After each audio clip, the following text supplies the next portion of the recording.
நீ சத்தமிட்டு கெம்பீரி, இஸ்ரவேலின் பரிசுத்தர் உன் நடுவில் பெரியவராய் இருக்கிறார் என்று சொல்லப்பட்டிருக்கிற வேத வசனத்திற்காக எங்கள் தேவாதி தேவனுக்கு கொடான கோடி ஸ்தோத்திரங்கள் உண்டாகட்டும். பரிசுத்தராகிய தேவன் எங்கள் மத்தியிலே பெரியவராக இருக்கிறதற்காக உங்களுக்கு ஸ்தோத்திரம்.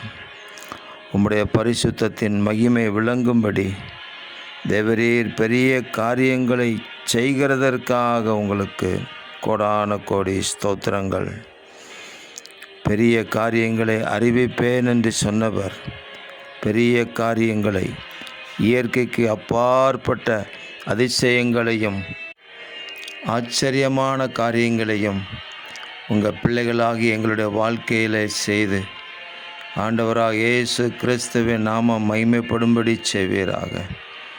தேவரீர் எங்களோட கூட இருக்கிறீர் என்பதை இந்த உலகம் காணும்படி உங்கள் வல்லமை எப்பொழுதும் எங்களிடத்தில் வெளிப்படட்டும், விளங்கட்டும். எங்கள் தேவனாகிய கர்த்தர் அப்படி செய்கிறதற்காக ஸ்தோத்திரம். இரட்சகர் இயேசு கிறிஸ்துவின் நாமத்தில் ஜெபிக்கிறோம் பிதாவே. ஆமேன், ஆமேன், ஆமேன்.